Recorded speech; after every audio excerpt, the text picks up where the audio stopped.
Astaghfirullah. Bismillahirrahmanirrahim. Assalamualaikum warahmatullahi wabarakatuh.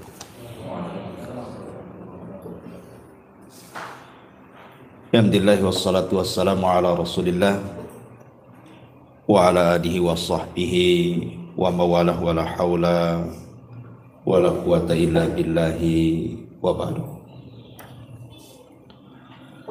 Alhamdulillah, segala puja dan puji hanya milik Allah subhanahu wa ta'ala. Salawat serta salam kita hadiahkan kepada Rasul kita Nabi besar Muhammad sallallahu alaihi wasallam. Baik, kita lanjutkan kajian kita, masih membahas tafsir dari surah Al-A'la, dan kita masuk pada ayat kedua dan seterusnya.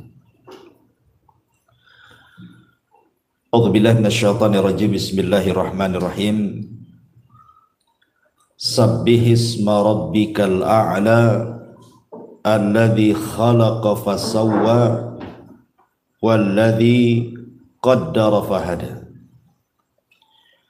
walladzi akhrajal mar'a faja'alahu ghutsa'an ahwa.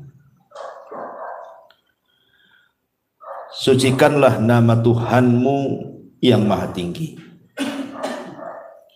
yang menciptakan lalu menyempurnakan ciptaannya, yang menentukan kadar masing-masing dan memberikan petunjuknya, yang menumbuhkan rerumputan lalu dijadikannya rerumputan itu kering sehingga menjadi kehitam-hitaman. Taib. Di sini Allah Subhanahu wa taala setelah menyebutkan ayat pertama seruan untuk mensucikan nama Tuhannya yang maha tinggi, maka Allah katakan alladzi khalaqa fasawwa. Dialah yang khalaqa, menciptakan segala sesuatu, fasawwa, dan menyempurnakan ciptaannya. Kalimat khalaqa fasawwa ini selalu diulang-ulang. Allah subhanahu wa ta'ala kalau menyebut khalaqa, menciptakan, maka kalimat setelahnya biasanya fasawwa, menyempurnakan. Contoh umpamanya Allah subhanahu wa ta'ala mengatakan inni khaliqun basharan minatin fa idza sawaituhu wa nafakhtu fihi min ruhi faqa'u lahu sajidin. Sesungguhnya aku menciptakan manusia dari tanah, maksudnya Adam. Maka apabila aku menyempurnakannya, maka aku tiupkan ruhku kepadanya, maka bersegeralah kalian wahai para malaikat sujud kepada Adam. Di sini Allah katakan inni khaliq, saya menciptakan. Setelah itu Allah katakan sawaituhu, dan aku menyempurnakannya. Ataupun dalam surah Al-Kahfi ayat 37 Allah mengatakan akafarta billadzi khalaqaka min turabin thumma min nutfatin thumma sawwaka rajula. Apakah engkau akan kufur dengan zat yang telah menciptakan kamu dari tanah, kemudian dari setetes sperma, thumma sawwaka, kemudian Allah sempurnakan dirimu menjadi manusia. Di sini ada kalimat khalaqaka, setelahnya sawwaka. Sama juga di sini alladzi khalaqa fasawwa. Lalu apa makna khalaqa fasawwa? Qaddara fahada. Ini yang kita akan bahas sedikit di malam hari ini. Ma'asyiral muslimin yang dimuliakan Allah Subhanahu wa taala. Di dalam surah Al-Hasyr ayat 24 Allah subhanahu wa ta'ala berfirman, huwallahul khaliqu Al-Bari'u Al-Musawwiru lahul Asma'ul Husna. Dialah Allah Al-Khaliq yang menciptakan. Al-Bari menyelesaikan ciptaannya. Al-Musawwir yang membentuk. Artinya 3 nama Allah Subhanahu wa ta'ala ini proses pembuatan manusia dalam janin. Al-Khaliq, Al-Bari, Al-Musawwir. Ini 3 nama Allah menjelaskan tentang proses penciptaan manusia dalam janin. Dan kita tahu bahwa di antara kuasa Allah Subhanahu wa ta'ala, ikhwan, Allah Subhanahu wa ta'ala ketika menciptakan manusia itu dalam proses, tidak sekali ciptaan. Allah mengatakan wallahu khalaqakum atwarah. Dan Allah Subhanahu wa ta'ala menciptakan kalian itu dalam tingkatan kejadian. Artinya bukan dalam satu kejadian saja. Dari ciptaan ke ciptaan, dari ciptaan ke ciptaan, dan begitu seterusnya. Barulah kemudian menjadi manusia. Kita lihat dalam hadis Abdullah ibn Mas'ud radhiyallahu an, ketika Nabi SAW menjelaskan tentang proses penciptaan manusia. Kata Nabi SAW, bahwa manusia itu dikumpulkan selama 40 hari dari segumpal air mani. Kemudian 40 hari berikutnya berubah menjadi segumpal darah.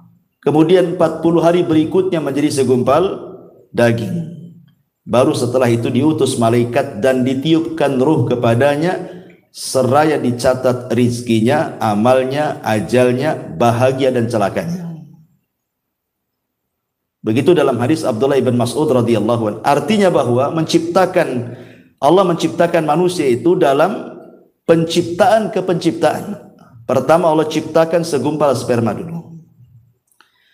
Sperma laki-laki yang masuk kepada rahim perempuan ini jumlahnya jutaan, ikhwan. Begitu kan, sampai 20 sampai 300 juta. Tapi yang satu saja kan yang jadi. Jadi dari sekitar 300 juta itu yang jadi cuma satu. Kalau yang satu ini jadi, maka yang lainnya mati dan akan menjadi makanannya. Artinya bahwa kalau seandainya Allah takdirkan nih yang 300 juta itu hidup semua jadi manusia, kira-kira Batam ini cukup enggak? Seandainya setiap satu orang ketika mengeluarkan sperma itu membuahi 300 juta per orang kali penduduk Batam ini, kira-kira cukup enggak Batam ini? Enggak akan cukup. Oke, dengan Tanjung Pinang, Sak Kepri enggak akan cukup. Artinya bahwa ketika Allah Subhanahu wa ta'ala kemudian mengeluarkan sampai 300 juta itu, yang jadi cuma satu, yaitu antum. Ini nikmat Allah Subhanahu wa ta'ala. Berarti antum dipilih dari 300 juta itu. Nikmat kan itu ya, nikmat. Rupanya kita pula yang dipilih dari 300 juta itu. Lah ketika Allah Subhanahu wa ta'ala sudah memilih kita, penciptaan yang pertama dalam bentuk sperma dulu. Ini penciptaan pertama, atwar pertama. Kemudian taur yang kedua, atwar yang kedua, 40 hari berikutnya baru segumpal daging, darah dulu. Setelah itu Allah ciptakan lagi dari segumpal darah menjadi segumpal daging. Lihat, dari ciptaan ke ciptaan, dari ciptaan ke ciptaan. Itulah yang Allah katakan wallahu khalaqakum atwara. Dan Allah ciptakan kalian itu bukan dalam tingkatan kejadian satu kali saja, tapi bertingkat-tingkat. Dan ini kuasa Allah Subhanahu wa ta'ala. Walaupun dalam hadis Abdullah ibn Mas'ud itu menjadi khilaf kapan ruh itu ditiup kepada janin. Karena biasanya janin itu di umur 40 hari saja sudah ada gerakan. Sudah ada gerakan tuh. Tanyalah ke istri antum yang hamil. Sudah ada gerakan tuh. Kalau pamannya kita datang ke dokter kan itu ya, nanti di USG kan ada gerakan. Apakah gerakan ini maknanya ruh yang ditiupkan pada 40 hari pertama? ataukah ruh itu ditiupkan setelah 4 bulan, artinya 40 hari ketiga. 40 hari kan gitu ya. Kalau digenapkan menjadi 4 bulan. Ada yang mengatakan bahwa di 40 hari pertama itulah ruh ditiupkan. Karena ada tajrubah. Buktinya ada gerakan di situ. Berarti hidup. Karena itu. Kalau hidup berarti ada ruhnya. Tapi ada yang mengatakan bahwa tidak, ruh itu ditiupkan oleh Allah Subhanahu wa taala lewat malaikat yang menjaga rahim itu ketika bayi berusia 44 bulan atau 40 yang ketiga. Berdasarkan zahir hadis. Ya kan? Zahir hadisnya kan begitu. 40 pertama segumpal mani, 40 hari kedua segumpal darah, 40 hari ketiga segumpal daging, baru ditiupkan ruh. Nah, berarti setelah 4 bulan baru tiupkan ruh. Dan ini yang banyak dikuatkan oleh jumhur mayoritas para ulama. Jadi ruh ditiupkan itu ketika janin berusia 4 bulan. Dari sini berlaku hukum-hukum fikih nantinya. Ya, seperti umpamanya kalau kegugurannya sebelum 4 bulan berarti bukan keguguran manusia. Ya, keguguran daging gitu saja. Tidak perlu dimandikan, tidak perlu dikafankan, tidak perlu disolatkan, tidak pula dikuburkan di kuburan kaum muslimin karena belum jadi orang. Ya. Tapi kalau kegugurannya setelah itu lain lagi ceritanya, sudah jadi orang kan gitu ya. Termasuk juga darah yang keluar. Kalau wanita keguguran di bawah 4 bulan berarti darahnya bukan darah haid. Dia masih harus sholat. Ya, harus sholat. Itu dianggap istihadah. Tapi kalau kegugurannya setelah 4 bulan berarti kalau keluar darah itu dianggap nifas. Ya, berarti dilarang sholat. Nah, jadi harus dibedakan tuh. Terlahir hukum-hukum fikihnya. Itu kita tidak bahas. Ya. Intinya bahwa di sini Allah Subhanahu wa taala berfirman, wallahu khalaqakum atwara. Dialah Allah yang menciptakan kalian dalam tingkatan-tingkatan kejadian. Dari segumpal sperma menjadi segumpal darah, dari segumpal darah menjadi segumpal daging, barulah terbentuk manusia. Itulah musawwir namanya. Allah membentuk. Ada kepalanya, ada kakinya, ada tangannya. Baru setelah selesai dari penciptaan sempurnalah bentuk manusia. Itulah makna al-bari. Ya, bari itu kalau ada dalam bahasa Arab, kalau orang sakit kemudian sembuh, itu disebut bari'ah. Dia telah sembuh. Gitu ya. Artinya kalau dalam penciptaan berarti sudah selesai penciptaannya.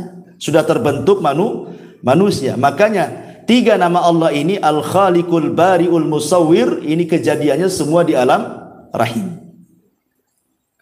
Baru kemudian setelah keluar ke alam dunia, inilah yang disebut dengan fasau taswiyah namanya. Allah katakan di sini alladzi khalaqa fasawwah. Nah, baru kemudian terjadi taswiyah, penyempurnaan. Apa yang dimaksud taswiyah di sini, ikhwan? Ini kan arti secara bahasa saja, taswiyah gitu ya. Di sini diartikan lalu menyempurnakan ciptaannya. Lalu apa mana sawwa di sini atau taswiyah di sini? Untuk memudahkan sebuah definisi, saya akan buatkan contoh saja biar antum paham. Kalau antum punya mobil, antum bangun rumah, antum punya mobil, otomatis mobil itu harus ada garasinya. Kemudian antum buat garasi lebih kecil dibandingkan mobilnya. Kemudian mobilnya antum paksa ke garasi, hancur nggak rumah tuh? Hancur. Berarti garasi itu tidak taswiyah namanya, tidak seimbang dengan mobilnya. Harusnya kalau buat garasi kan harus lebih besar dibandingkan mobilnya. Mobilnya masuk, itulah baru taswiyah. Ya. Jadi para ulama mengatakan, jadi makna taswiyah itu ayyakuna syai' ala qadri hajatihi. Hendaklah sesuatu itu direncanakan sesuai dengan hajat kebutuhannya. Itu disebut taswiyah. Jadi kalau seandainya memasukkan antum buat pintu rumah untuk antum masuk, enggak mungkin lah pintu itu lebih kecil dibandingkan orangnya kan, itu harus lebih besar. Ketika kemudian pintu itu sudah pas dengan badan kita, dilonggarkan sedikit, berarti pintu itu sudah taswiyah dalam bahasa Arab, sudah sawah, sudah sempurna, orang bisa masuk keluar. Lah manusia ketika keluar dari janin itu, ikhwan, lihat bagaimana Allah Subhanahu wa taala menyempurnakan ciptaannya. Kita lihat bagaimana Allah Subhanahu wa taala samakan antara kedua tangan si bayi itu. Sama antara tangan kiri dengan tangan kanan. Panjangnya sama, jumlah jarinya sama. Tidak ada yang beda. Kemudian kakinya juga sama kan itu.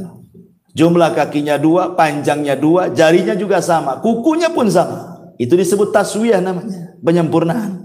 Begitu juga kedua matanya. Maksudnya kita bicara bayi sehat ya. Jangan pula bicara tentang bayi sakit ya. Bayi cacat itu kan keluar daripada keumuman bayi, karena umumnya bayi keluar sehat. Kedua matanya sama, kedua bahunya sama, tidak singsul sebelah gitu ya. Dan begitu seterusnya. Itu makna daripada sawwah namanya ya. Alladzi khalaqa fasawwah. Allah seimbangkan. Allah seimbangkan dengan hajatnya manusia tuh. Ma'asyiral muslimin yang dimuliakan Allah Azza wa Jalla. Baik kita rinci coba. Allah mengatakan dalam Al-Qur'an, wa fi anfusikum afala tubsirun. Dalam diri kalian itu ada tanda-tanda kuasa Allah dalam bentuk taswiyah Allah ketika menciptakan manusia. Allah buat sempurna, seimbang manusia itu untuk kemaslahatan kita semuanya. Kita lihat saja. Mungkin Pak Jul ya orang kesehatan kan paham. Kalau kaki saja itu tidak sama panjangnya, berarti ada masalah tuh. Ya, maka harus dikeretak abal-abal apa namanya, supaya sama kan. Kalau tidak sama kan berarti badan ini ada masalah. Ya ada masalah. Kalau tidak sama panjangnya itu ada masalah dengan badan dia. Kenapa? Karena Allah menciptakan manusia itu taswiyah. Kalau ada panjang sedikit, masalah tuh dengan badan dia. Karena Allah tidak menciptakan seperti itu. Berarti orang ini harus dibenerin tuh. Lah ini kuasa siapa? Kuasa Allah. Allah Subhanahu wa taala menciptakan manusia itu dalam kondisi betul-betul sehat. Dialah yang membuat sakit. Tapi ketika Allah menciptakan manusia tidak seperti itu, semua sama. Dan itu kuasa Allah Subhanahu wa taala. Kemudian letak-letaknya juga luar biasa. Kenapa kemudian mata lebih tinggi dibandingkan hidung? Kemudian hidung lebih tinggi dibandingkan mulut, coba. Apa hikmahnya? Ada bisa bayangkan kalau mata lebih rendah dibandingkan mulut, mulut di atas, mata pula ganti mulut. Kira-kira bentuknya kayak apa? Ya. Karena dalam wajah itu kan ada 3 pengetahuan. Pertama, ilmu tentang warna dan bentuk. Ilmu tentang warna dan bentuk, dan itu hanya ada pada pandangan. Pandangan yang bisa melihat warna, pandangan yang bisa melihat bentuk, dan ketika memandang harus tinggi supaya kelihatan. Ya, kalau mata di bawah nggak nampak tuh, makanya diletakkan di ketinggian kan, karena fungsinya memandang warna-warna, memandang bentuk-bentuk tuh. Kemudian yang kedua ada namanya ilmu penciuman. Setelah pandangan, tentu penciuman dulu. Dan itu hanya bisa dilakukan oleh hidung, maka diletakkan hidung. Baru di bawahnya ilmu at-ta'mi. Ilmu at-ta'mi itu merasakan sesuatu. Manisnya, pahitnya, dan begitu seterusnya. Makanya Allah letakkan betul-betul sesuai dengan letaknya. Mata di sini, hidung di sini, kemudian mulut di sini. Kemudian bentuknya coba. Coba kelopak mata ini, ikhwan. Ini kan tipis ya. Kelopak mata kita ini tipis. Tapi bibir kita ini tebal. Kita balik seandainya. Yang tipis di sini, yang tebal pula di sini. Kira-kira antum bisa berkedip? Kalau seandainya di kelopak mata itu setebal bibir, gak bisa antum berkedip. Makanya Allah Subhanahu wa taala buat tipis tuh di sini kelopak mata itu, kulitnya. Dan bibir ini dibuat tebal supaya bisa bicara. Begitulah Allah Subhanahu wa taala betul-betul gitu ya, taswiyah itu mensejajarkan, termasuk juga gigi kan, gerham sebelah kiri, gerham sebelah kanan, atas bawah, betul-betul seimbang. Coba kalau seandainya yang atas besar, sebelah kanan, sebelah kiri kecil, macam mana kita mau ngunyah? Tidak bisa ya. Jadi ini kuasa semua, kuasa Allah Subhanahu wa taala yang memang Allah Subhanahu wa taala sudah buat sedemikian rupa. Makanya Allah mengatakan laqad khalaqnal insana fi ahsani taqwim. Sungguh manusia itu dibentuk dengan sedemikian rupa. Ya, luar biasa. Seperti namanya, kenapa tangan ini agak kering, basahnya sedikit gitu ya. Kaki lebih kering lagi, basahnya lebih sedikit lagi. Tapi kalau muka biasanya kan berminyak, basahnya lebih banyak kan itu ya. Nah, ini kan juga ada rahasianya. Karena memang kaki ini tempat berpijak. Ya otomatis juga harus ada minyak-minyak sedikit lah berkilo-kilo kan itu. Jadi memang sudah diatur oleh Allah Subhanahu wa taala. Ini baru yang zahir ya dalam badan kita saja. Sudah sedemikian rupa ciptaan Allah Subhanahu wa taala. Allah letakkan luar biasa. Ya, telinga juga tidak besar separuh, ya sama seimbang. Mendengarnya pun subhanallah. Ketika kita mendengar loh, telinga kanan, telinga kiri, jangan cerita telinga sakit ya, telinga sehat ya. Itu sama saja. Tidak mungkin orang memanggil gitu ya, kata kanan itu manggil mau ngasih duit gitu ya. Kata telinga bukan, itu debt collector. Tidak mungkin juga kan. Artinya kan tidak mungkin berselisih pandangan itu. Pandangan mata juga nggak berselisih. Tetapi dalam anggota badan tidak semua harus berpasangan. Seperti hati kan sendiri dia. Hati itu sendiri. Kenapa? Karena hati itu adalah raja. Dalam anggota badan kita itu harus ada rajanya. Hati kita itulah rajanya. Sebab kalau seandainya hati ada dua, masalah. Ya, kata hati pertama, langkahkan kaki kiri. Kata hati yang kedua, mundurkan kaki kanan. Kapan mau maju kan? Yang satu minta mundur, yang satu minta maju kan tidak bisa juga. Begitulah Allah Subhanahu wa taala letakkan setiap manusia itu ada pimpinannya. Hati kita itulah. Makanya Imam Abdul Qayyim mengatakan al-qalbu kal malik. Oh, hati itu seperti raja. Anggota badan ini hanya ngikut saja. Ma'asyiral muslimin yang dimuliakan Allah Subhanahu wa taala. Kemudian Allah mengatakan di sini alladzi khalaqa fasawwa. Dialah yang telah menciptakan dan menyempurnakan ciptaannya. Kemudian Allah mengatakan walladzi qaddara fahada. Apa makna qaddara fahada? Di sini diartikan yang menentukan kadar masing-masing dan memberikan petunjuk. Ada yang mengatakan bahwa walladzi qaddara, setelah Allah Subhanahu wa taala mengatakan khalaqa, menciptakan manusia di perut ibu kita, kemudian menyempurnakannya. Kemudian Allah Subhanahu wa taala qaddar. Qaddar itu artinya qaddara makhrajal khuruj. Qaddara makhrajal khuruj. Jadi Allah Subhanahu wa taala takdirkan bahwa janin ini sudah diletakkan di mana dia letak, keluar dari rahim seorang ibu. Allah tidak keluarkan dari mulut seorang wanita. Allah juga tidak mengeluarkan dia dari lubang duburnya. Tapi Allah Subhanahu wa taala sudah mentakdirkan dia memang harus keluar dari situ. Ya, dari kubulnya. Dan itu maknanya qaddar.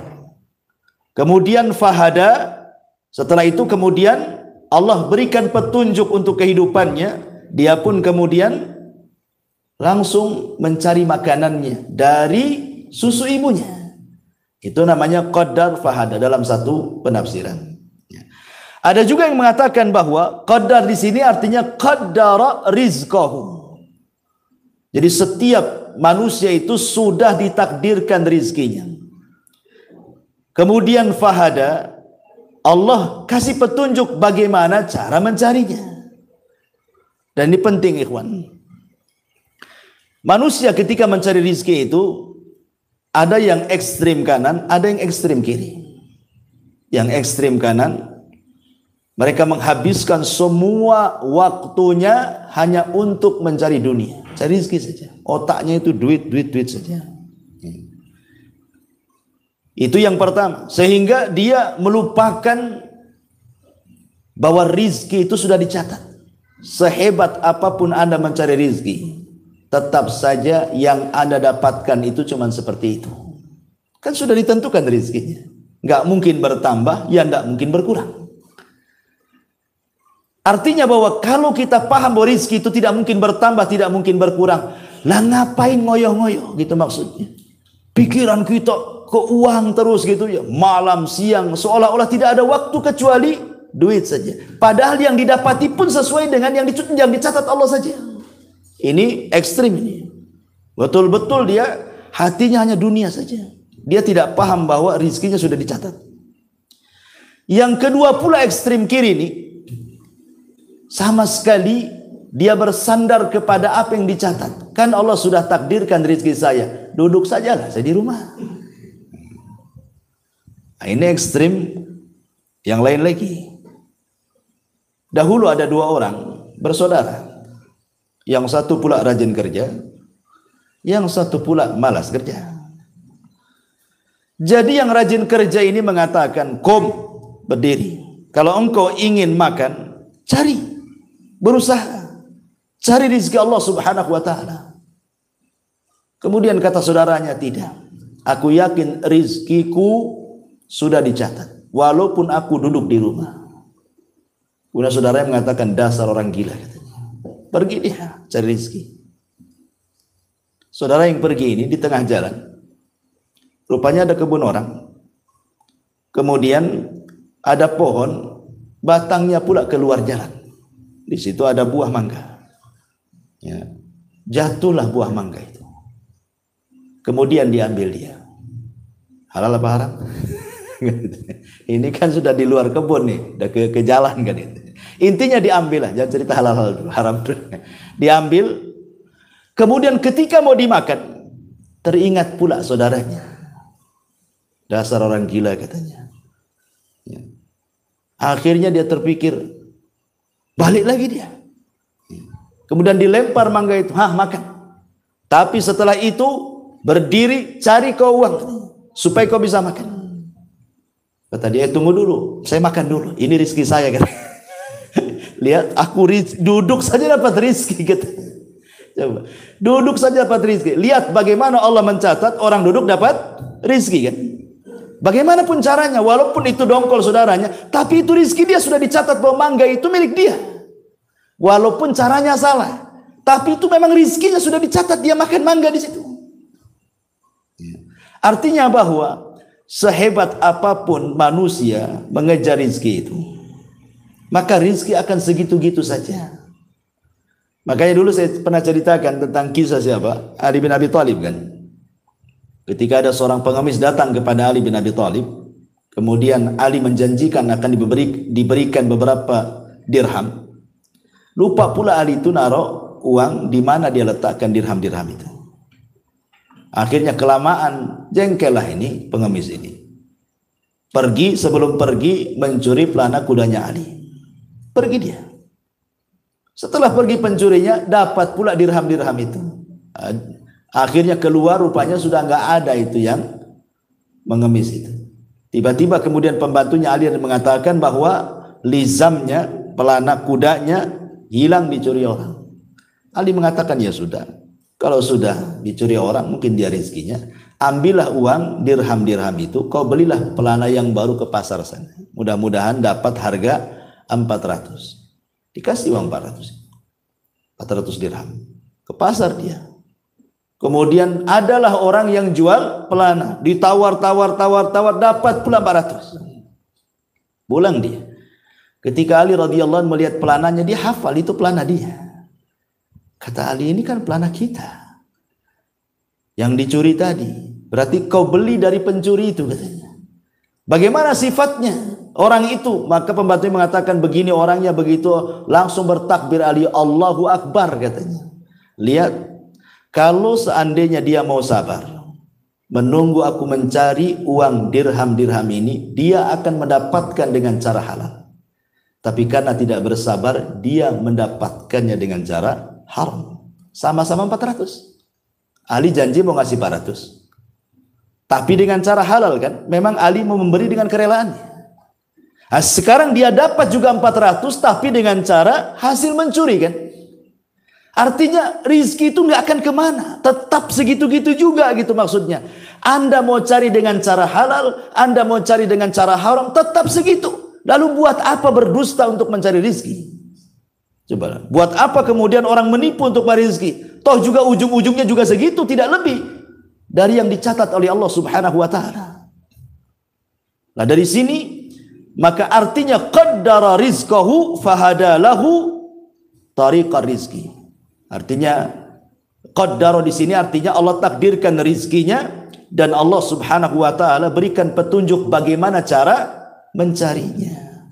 Bagaimana cara mencarinya? Rizki Allah itu banyak, ikhwan. Di mana-mana, hanya orang malas saja yang kemudian merasa sulit untuk mendapatkan rizki. Sampai begini, ikhwan. Ada satu kisah. Ada seorang bahasa namanya Al-Imam Al-Asma'i rahimahullahu ta'ala. Dia hidup di masa kerajaan Abbasiyah. Jadi Al-Asma'i ini suatu ketika dia safar. Karena Al-Asma'i itu kan memang suka safar, belajar dari mana-mana negeri. Begitulah zaman dulu kan rihlahnya para ulama kan seperti itu. Dari negeri ke negeri cari ulama belajar gitu. Jadi suatu ketika Al-Asma'i ini ketika berjalan di padang pasir, jumpa pula dengan Arab Badui. Arab Badui, orang bodoh. Tetapi masih fitrah hatinya. Jadi ketika kemudian Arab Badui ini bertanya, siapa kamu? Saya Al-Asma'i dari suku Asma. Oh, Anda Al-Asma'i, dari mana kau datang? Dia mengatakan dari negeri yang di situ dibacakan kalam-kalam Allah. Arab Badui ini bingung. Karena tidak pernah mendengar Al-Quran, tidak pernah juga melihat Al-Quran seperti apa, tidak pernah membaca Quran, sama sekali tidak tahu Quran. Sehingga dia tanya, apakah Allah Subhanahu wa Ta'ala punya kalam?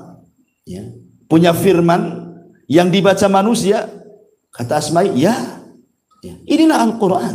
Ini semua firman yang dibaca kita, ini firman Allah Subhanahu wa Ta'ala. Jadi Arab Badui ini takjub. Kok ada firman-firman Allah yang dibaca manusia begitu ya? Jadi kata Arab Badui ini, kalau begitu bacakan untukku satu firman Allah, biar aku senantiasa membacanya. Akhirnya Al-Asma'i membacakan surah Ad-Dhariyat. Ad-Dhariyati, Darwa dan begitu seterusnya. Sampai kepada ayat wa fis sama'i rizqukum wa ma tu'adun. Dan di langit terdapat rizki kalian dan apa yang dijanjikan Allah kepadamu. Ketika kemudian si Arab Badui ini mendengar kalimat wa fis sama'i rizqukum, dan di langit ada rizki kalian dan apa yang dijanjikan Allah kepada kalian, kata Arab Badui, hasbuk, cukup. Tiba-tiba kemudian dia ambil pedangnya, kemudian unta yang ditungganginya langsung disembeli, kemudian dipotong-potong, dikuliti, kemudian dia minta kepada Asma'i, tolong bagi-bagikan daging dan tulang-tulang ini kepada fuqara wal masakin, bantu saya, katanya. Langsung kemudian dibagi-bagikan kepada orang yang lalang itu. Akhirnya habis. Setelah habis daging untanya, dia patahkan pedangnya, kemudian dikubur. Kemudian sambil berjalan dia membaca wa fis sama'i rizqukum wa ma tu'adun. Wa fis sama'i rizqukum wa ma tu'adun, sampai pergi. Dia baca terus ayat ini. Al-Asma'i ketika melihat hal ini takjub dia. Dia mengatakan, demi Allah, aku sudah 30 tahun lebih sering lewat dengan ayat ini, wa fis sama'i rizqukum wa ma tu'adun, tetapi tidak punya pengaruh seperti pengaruhnya Arab Badui ini, katanya. Dia baru baca satu kali Al-Quran, tidak pernah kenal Al-Quran. Itulah Al-Quran yang pernah dibaca. Tapi dia begitu yakin bahwa di langit itu ada rizki baginya dan apa yang dijanjikan Allah kepadanya. Sampai dia sembelih itu dia bagi-bagikan. Karena dia tidak takut bahwa rizkinya Allah tanggung. Itu maksudnya. Akhirnya beberapa tahun kemudian Al-Asma'i ini diajak haji oleh Khalifah Harun Ar-Rasyid rahimahullahu ta'ala. Setelah 2 tahun 3 tahunan begitu, berangkat dari negerinya menuju Mekah. Ketika di Mekah, dia mendengar ada orang membaca wa fis sama'i rizqukum wa ma tu'adun. Dia kenal dengan suara itu kan itu. Lah, kok ada di sini dia, katanya. Orang Badui ini kok ada di sini? Pas didekati, betul orang itu adalah orang yang diajarkan Lafad wa fis sama'i rizqukum wa ma tu'adun, dan di langit itu ada rizki kalian dan apa yang Allah janjikan kepada kalian. Dipanggil Arab Badui ini. Kemudian Arab Badui ini senang karena berjumpa dengan Al-Asma'i dan dia mengatakan, ya Asma'i, laqad wajadna ma wa'adana rabbuna. Ya Asma'i, yang dijanjikan Arab kami semua sudah aku rasakan. Semua yang dijanjikan Allah, wa fis sama'i rizqukum, itu betul-betul terjadi katanya. Kemudian dia mengatakan, ya Asma'i, kalau bisa berikan satu ayat lagi untukku katanya, biar aku amalkan. Akhirnya Al-Asma'i melanjutkan ayatnya, ayat daripada wa fis sama'i rizqukum wa ma tu'adun. Apa bunyinya? Fa wa rabbis sama'i wal ardi innahu lahaqqun mithla ma annakum tantiqun. Maka demi Tuhan langit dan bumi, sungguh apa yang dijanjikan itu pasti terjadi seperti yang kalian ucapkan. Tiba-tiba kemudian Arab Badui ini kaget, ya, dan mengatakan, ya Asma'i, siapa yang membuat Allah murka sehingga dia harus bersumpah katanya? Aku yakin nggak perlu bersumpah dia. Kan lafadznya gini, seolah-olah Allah itu tidak yakin dengan yang diucapkan. Itu pemahaman Arab Badui. Ketika dia mengatakan wa fis sama'i rizqukum wa ma tu'adun, dan di langit itu ada rezeki kalian apa yang dijanjikan kepada kalian, tiba-tiba Allah menekan dengan sumpah, maka demi Tuhan langit dan bumi, sungguh apa yang dijanjikan itu pasti terjadi seperti apa yang kau ucapkan. Jadi seolah-olah khitabnya kepada Arab Badui, ya Asma'i, siapa yang membuat Allah murka sehingga harus bersumpah katanya? Aku yakin dengan itu, tidak perlu bersumpah Allah itu katanya. Akhirnya kemudian dia pun ketakutan kepada Allah. Disangkanya Allah murka kepadanya. Karena dalam ayat itu ada sumpah masalahnya. Ya. Seolah-olah Allah murka. Dia mengatakan, siapa yang membuat Allah murka gitu kan. Akhirnya dia pun terserang jantung.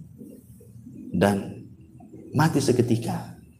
Ya, ketika dia mengatakan seperti itu. Asma'i tertegun lagi. Masya Allah. Kok ada orang tidak pernah membaca Quran. Hanya mendengar sekali bacaan, tapi pengaruhnya luar biasa. Itu maksudnya. Keyakinan kepada wa fis sama'i rizqukum wa ma tu'adun, itu bahwa di langit ada rizki yang Allah Subhanahu wa taala akan anugerahkan kepada kalian dan apa yang Allah janjikan kepada kalian. Coba kalau kita pahami ayat ini, tidak mungkin orang itu kemudian stres dengan rizki. Nggak mungkin stres dengan rizki. Kenapa? Karena qaddara fahada. Allah sudah takdirkan kok rizkinya. Dan maknanya di langit itu ada rizki kalian karena memang Allah Subhanahu wa taala ada di ketinggian di langit. Dialah yang ngasih rizki kepada kita. Dan rizki Allah Subhanahu wa taala itu dulu pernah saya jelaskan ada dua kan. Ada yang disebut dengan rizkun nazil, ada yang disebut dengan rizkun sha'id namanya ya. Ada rizki yang disebut nazil, rizki yang Allah turunkan kepada kita. Ada yang sifatnya sha'id, rizki Allah itu kita naikkan ke atas langit. Jadi ada yang turun dari langit, ada yang kita naikkan ke langit. Adapun rizki yang turun, ya apa yang kita makan, apa yang kita minum, apa yang kita tempati, itu semua rizki yang Allah berikan dari langit. Adapun rizki yang kita naikkan ke langit, itulah amal-amal soleh kita. Kalau kita bangun masjid, nanti dibangun satu istana di sorga. Kalau kita membaca subhanallah bihamdihi, Allah satu tanam pokok kurma di sorga. Itulah amal soleh kita. Jadi rizki yang naik itu adalah rizki yang disimpan oleh kita, yang kelak kita rasakan kalau kita masuk sorga. Itu maksudnya. Atau lebih senangnya lagi mungkin bahasanya, rizki yang naik itu ada dalam masjid, rizki yang turun dari langit itu ada di luar masjid. Dahulu di zaman Rasul, ketika Nabi SAW melaksanakan sholat Jumat pertama, dan jumlahnya 40 orang, dari sini madhab Syafi'i mengatakan bahwa sholat Jumat itu harus 40 orang minimalnya. Karena pertama kali sholat Jumat itu jumlahnya 40. Di tengah-tengah Nabi SAW sedang khutbah Jumat, datang kafilah dagang ya dari Syam. Lah orang-orang ini yang sedang sholat, yang sedang mendengarkan khutbah bubar, separuhnya bubar. 20 orang keluar kemudian mengambil kafilah dagang karena takut dia tidak bisa beli, kehabisan dagangannya kan itu. Keluar deh 20 itu dari masjid. Ya. Dari sini juga kemudian ada mazhab yang mengatakan bahwa minimalnya sholat Jumat itu 20. Karena yang 20-nya keluar mengejar jualan tadi karena ada kafilah dagang dari Syam. Dari sinilah Allah Subhanahu wa taala turunkan ayat kan. Turunkan ayat surah Al-Jum'ah. Wa idza ra'au tijaratan aw lahwan infaddu ilaiha wa tarakuka qa'ima. Qul ma indallahi khairun minal lahwi wa minat tijarah wallahu khairu razikin. Dan apabila mereka melihat perdagangan atau permainan, mereka pun berpaling darinya. Dan mereka meninggalkan engkau wahai Muhammad dalam kondisi engkau berkhutbah berdiri. Ya. Katakan ya Muhammad kepada mereka bahwa yang di sisi Allah itu jauh lebih baik dibandingkan permainan perniagaan itu. Karena Allah sebaik-baik pemberi rizki. Lihat bagaimana Allah Subhanahu wa taala menegur di sini. Yang lari mengejar rizki di luar masjid, ya, tidak lebih baik dibandingkan orang yang tetap ikut sholat Jumat bersama Nabi, gitu maksudnya. Dari sini menunjukkan bahwa rizki yang naik jauh lebih baik dibandingkan rizki yang turun. Walaupun kenyataannya kalau saya tanya dengan jujur, antum milih rizki yang naik apa rizki yang turun? Hah? Nggak mungkin antum bilang rizki yang naik. Buktinya sudah sedekah bakhil. Pasti antum milih rizki yang turun kan? Karena itu yang nampak, mobilnya nampak, rumahnya nampak, uangnya nampak gitu ya. Maunya kita yang nampak-nampak saja. Adapun di sana di sorga itu kan macam cerita, ya, nggak yakin. Ya. Sehingga karena nggak yakin itu, walaupun antum nganggur ada masjid kerja bakti, tidak mau datang juga antum ke situ. Katanya rizki yang naik lebih antum utamakan dibandingkan rizki yang turun. Tapi kenyataan di lapangan tidak seperti itu. Itulah karena apa? Manusia sudah dikuasai dengan dunia. Dan yang lebih hebat lagi dari kuasa Allah, qaddara fahada. Allah Subhanahu wa taala sudah mentakdirkan rizki dan memberikan petunjuk untuk mencari rizkinya. Ingat bahwa semua yang ada di langit, semua yang ada di bumi, kiri, kanan, atas, bawah, itu rizki bagi manusia secara umum. Kenapa Allah menciptakan langit? Untuk siapa? Untuk kita. Kenapa Allah ciptakan bumi? Untuk siapa? Untuk kita. Makanya Allah Subhanahu wa taala mengatakan, alladzi ja'ala lakumul arda firasya. Dialah yang telah menjadikan bumi terhampar untuk siapa? Untuk kalian. Itu rizki. Bumi terhampar, kita bisa berjalan di bumi, itu rizki itu. Kemudian was-sama'i binaan, was-sama'a binaan, dan Allah jadikan langit sebagai bangunan, atap bagi kita, naungan bagi kita, itu rizki juga. Kemudian wa anzala minas sama'i ma'an, Allah turunkan dari langit air, air rizki juga, kan gitu ya. Fa akhraja bihi minas thamarati, dan Allah keluarkan dari bumi itu buah-buahan, rizqan lakum, itu semua rizki bagi kalian. Jadi Allah Subhanahu wa taala menciptakan makhluk ini semuanya rizki bagi kita sebenarnya.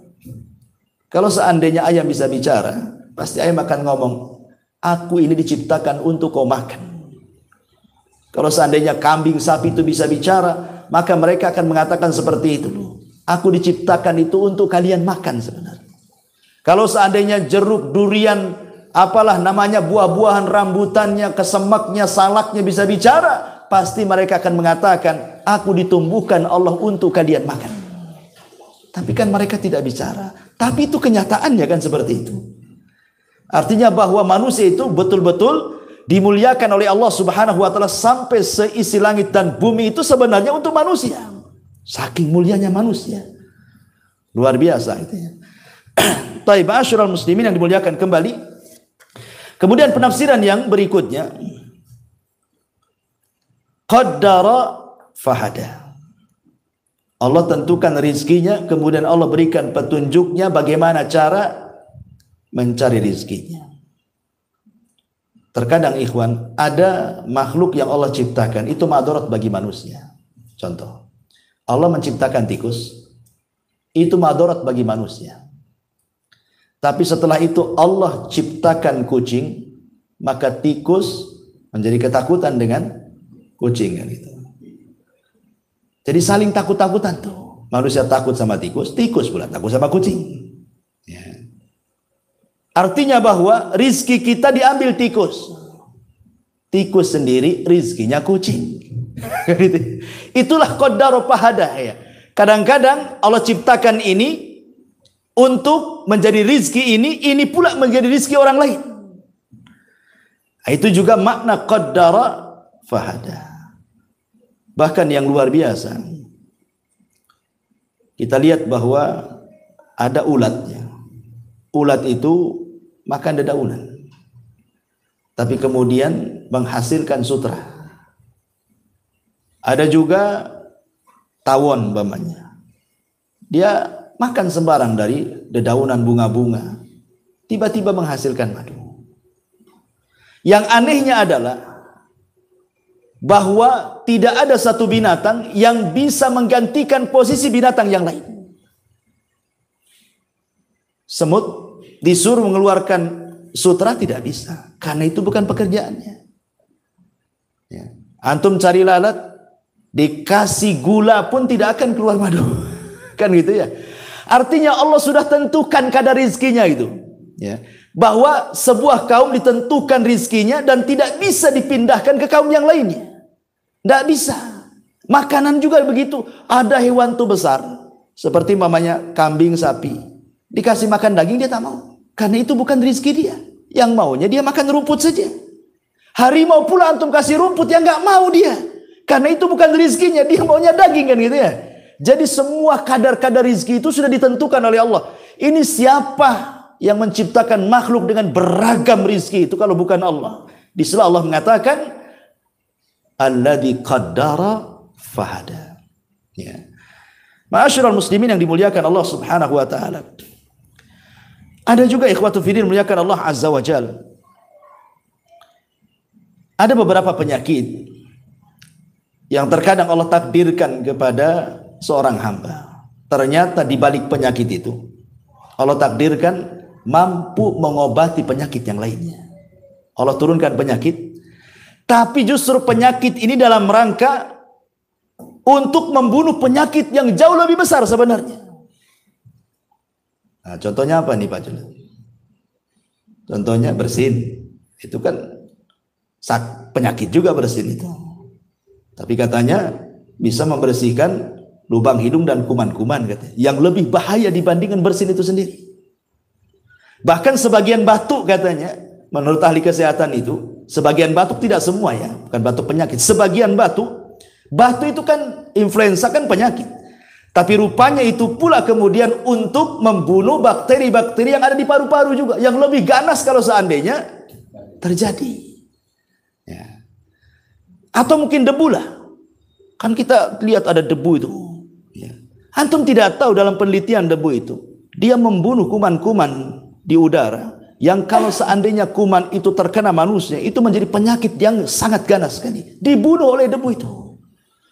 Jadi begitulah Allah Subhanahu wa taala mengatur takdir-takdir manusia itu, kadar-kadar manusia itu, sampai Allah ciptakan penyakit, bukan dilihat penyakitnya, justru dengan datang penyakit ini justru mengobati penyakit yang lebih besar gitu ya. Ya, karena sudah ditakdirkan dia seperti itu. Qaddara fahada. Ya. Ma'asyiral muslimin yang dimuliakan Allah Subhanahu wa taala. Kemudian di sini Allah Subhanahu wa taala mengatakan, "Walladzi qaddara fahada walladzi akhrajal mar'a."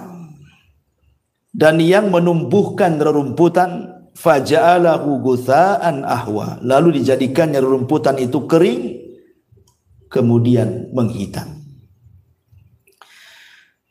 Al-mar'a itu artinya rumput yang sudah siap jadi, siap makan. Karena Quran itu membahasakan dengan 3 bahasa, harthun, zar'un, mar'ah gitu ya. Harthun menanam, zar'un kemudian mulai menani, kemudian mar'ah itu sudah tumbuh. Itu bahasa Arabnya seperti itu. Harthun, zar'un, mar'ah. Lah mar'ah ini rerumputan, dedaunan dan semacamnya, ada yang memang hasil olah manusia. Seperti manusia tanam padi, tanam sayur gitu ya, bayam, kangkung dan yang semacamnya. Ada yang memang Allah Subhanahu wa taala tumbuhkan tanpa harus tenaga manusia. Dan dua-duanya bisa dimakan. Manusia juga makan rumput, ya bukan jenis rumput yang dimakan kambing tentunya ya. Maksud rumput di sini ya bayam gitu ya.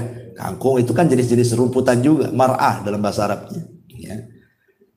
Dan subhanallah, kita lihat bahwa tidak semua binatang juga makan rumput. Tidak semua binatang makan rumput. Ya. Tetapi kebanyakan binatang-binatang yang dimakan manusia, mereka makan rumput. Kambing makan rumput. Ya. Sempat kambing kayak harimau, ikhwan. Apa nggak susah hidupan? Siapa yang mau ternak kambing? Coba sempat kambing atau yang lebih besar sapi makan daging kayak harimau. Nggak ada orang ternak sapi kan. Bagaimana Allah berikan nikmat buat binatang-binatang ternak yang hidup sehari-hari bersama manusia itu. Ada kemiripan makan dengan kita. Ya. Supaya kita mudah. Ya. Mudah makan dagingnya. Sempat dia kayak harimau. Nggak ada yang makan daging sapi. Ya, antum pun takut dimakan dia. Kan itu ya. Bagaimana Allah Subhanahu wa taala memberikan nikmat yang luar biasa. Ya. Ma'asyiral muslimin yang dimuliakan Allah Azza wa Jalla. Kemudian Allah mengatakan, "Walladzi akhrajal mar'a", dialah yang menumbuhkan mar'a.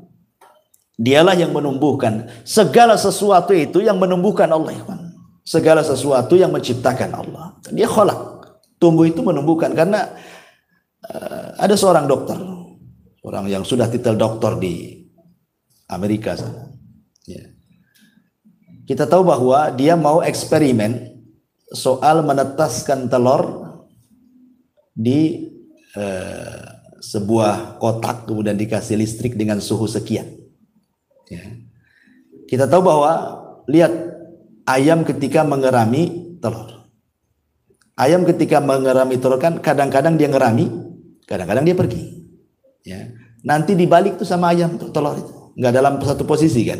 Nanti dibalik. Karena bawah itu biasanya makanan untuk yang di atas. Makanya dibalik-balik. Jadilah dia ayam. Sehingga kemudian sang dokter ini, dia coba kemudian membuat eksperimen. Dibuatlah kotak dengan suhu seperti ayam mengerami telurnya, suhunya sekian. Dibuat. Dia tidak paham kalau ayam itu membolak-balikan telur. Dia biarin aja seperti itu. Akhirnya sudah lama tak jadi-jadi. Semua busuk telurnya. Semua busuk telurnya. Coba. Siapa yang ngajari ayam mengerami sehingga tidak ada yang mati? Semua netes.